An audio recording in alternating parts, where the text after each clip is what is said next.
Hello and welcome friends, स्वागत है आपका एमए हिंदी साहित्य के यूट्यूब चैनल में। एमए हिंदी साहित्य के यूट्यूब चैनल में आज हम बात करने वाले हैं भ्रमर गीत सार सूरदास के पद के प्रथम पद की व्याख्या के बारे में, जिसका संपादन किया था आचार्य रामचंद्र जी शुक्ल ने। तो चलिए शुरू करते हैं। पहला पद।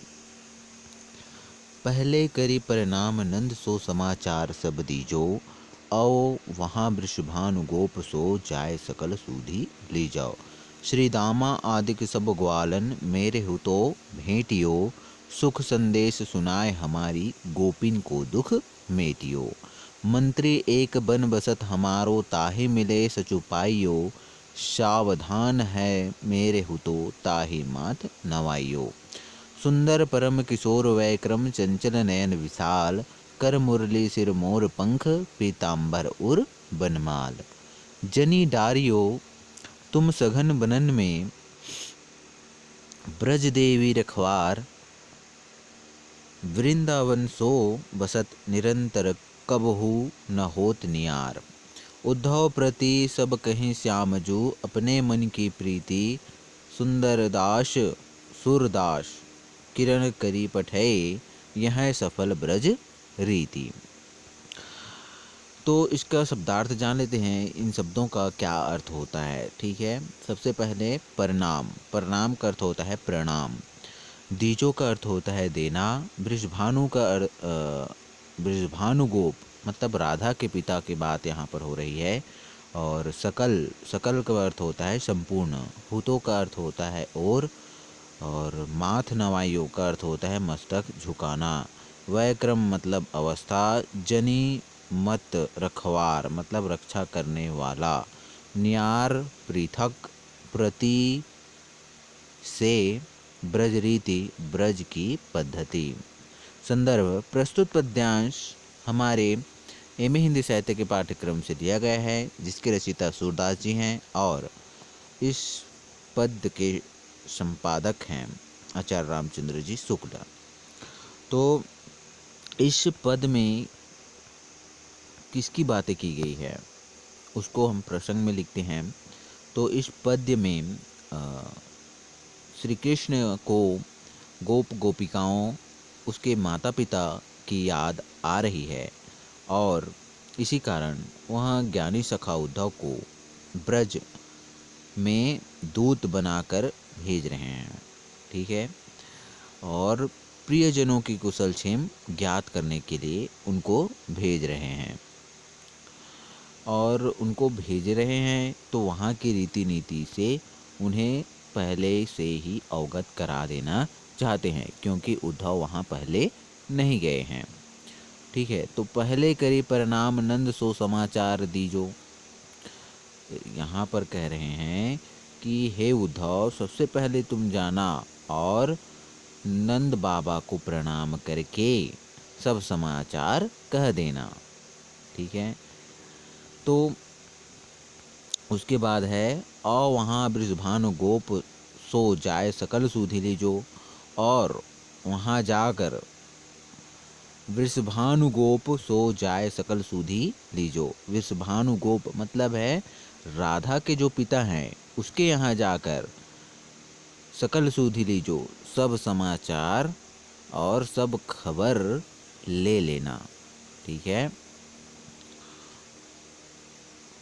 उसके बाद आगे श्री कृष्ण कहते हैं, श्री दाम आदिक सब ग्वालन मेरे हु तो भेंटियो। जो सुदामा हैं ठीक है, उनसे मिलकर, उन सभी से मिलकर स्नेह प्रणाम करना और साथ ही गोपियों को हमारा सुख संदेश अर्थात कुशल समाचार सुनाकर उनके विरहजन्य दुख संताप को दूर करना, ये कह रहे हैं। यहाँ श्री कृष्ण ने सूरदास का नाम ले लिया है, लेकिन आगे आदिक लगा दिया है। तो आदिक में उनके और सखा आ जाते हैं, जिनके उल्लेख सूर ने श्यता और पैता, मना, मनसुखा आदि नामों से किया है। और उसके बाद गोपियों की बारी आती है। गोपियाँ विरह से व्यतीत होंगी उन्हें जब यह पता चलेगा कि श्री कृष्ण उनके प्रिय उनके सतत स्मृति को संजोए हुए हैं तो उन्हें सुख मिलेगा। ठीक है, उसी प्रकार इन पदों को आप पढ़ते जाइए और अर्थ को समझते जाइए।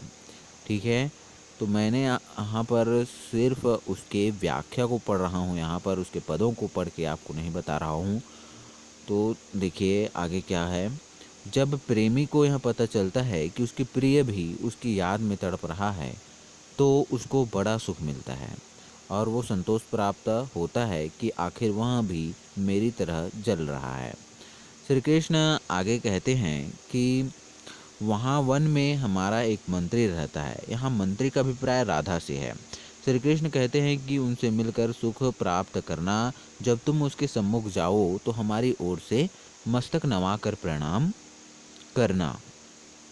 श्री कृष्ण का उद्धव को सावधान करने का कारण यह भी है कि वह कहीं राधा से मिलकर भ्रम में न पड़ जाए, क्योंकि वह उनका ही वेश धारण करके वहाँ विचरती रहती हैं। श्री कृष्ण कहते हैं कि हमारा वह मंत्री अत्यंत सुंदर और किशोरावस्था का है और उसके नेत्र चंचल और बड़े बड़े हैं। वह हाथ में मुरली, सिर पर मोर पंख, शरीर पर पीताम्बर और हृदय में अर्थात गले में वनमाला धारण करता है। श्री कृष्ण उद्धव से कहते हैं कि हमारा जो मंत्री है वह अत्यंत सघन वन में निवास करता है। तुम जाकर उससे मिलना और वन में जाने से डरने का कोई कारण नहीं है, इसलिए मत डरना, क्योंकि वहाँ ब्रजदेवी सबकी रक्षा करती है, इसलिए चिंता का कोई कारण नहीं है। वह ब्रजदेवी सदा वृंदावन में निवास करती है और वहाँ से कभी पृथक नहीं होती। इस प्रकार श्री कृष्ण ने उद्धव से अपने मन की समस्त प्रेममयी स्थिति का स्पष्टीकरण किया है।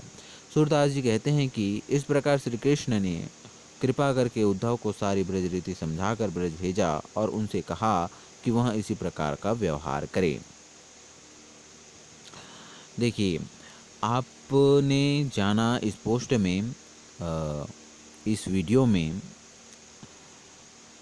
प्रथम पद की व्याख्या जो कि भ्रमर गीत सार से ली गई थी, और आगे आपको बता दूं कि इस पोस्ट को आप कहां से प्राप्त कर सकते हैं। जो मैंने व्याख्या लिखा है उसको आप कहां से और कैसे प्राप्त कर सकते हैं।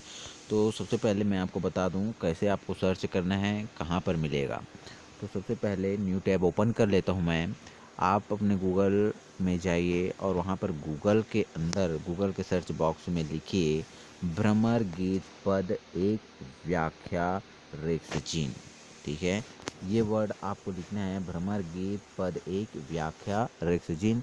हमारा जो पोस्ट है वो आगे पीछे ऊपर नीचे हो सकता है, तो ये इसी क्रम में ऐसे आ जाएगा। ठीक है, तो ऐसे लिखेंगे तो हमारा पहला जो पोस्ट है वो पहला यहाँ पर आ जाएगा। ठीक है, यहाँ से आप जाके देख सकते हैं हमारे पोस्टर को। और एक और बात, अगर यहाँ पर नहीं आता है तो मैंने भ्रमर गीत सार पद जो लिखा है 1 से 10 तक, उसके अंदर मैंने इसका लिंक दिया हुआ है, वहाँ जाके आप सीधा यहाँ व्याख्या में आ सकते हैं। तो ठीक है, मैं बता देता हूँ कहाँ पर है वो लिंक। हाँ ठीक, यहाँ पर दिया हुआ है, मैंने लिखा है लिंक भ्रमर गीत सार पद 1 की संदर्भ व्याख्या। तो यहाँ पर आप जब क्लिक करेंगे तो वो ऑटोमेटिक यहाँ पर ये पोस्ट अपना खुल जाएगा। ठीक है, भ्रमर गीत सार सूरदास पद 1 की व्याख्या बाय रेक्सजीन। ठीक है, तो इस वीडियो को देखने के लिए धन्यवाद। और कोई अगर सुझाव हो तो कमेंट बॉक्स में लिखें और फैला दो यार बस। Thanks for watching.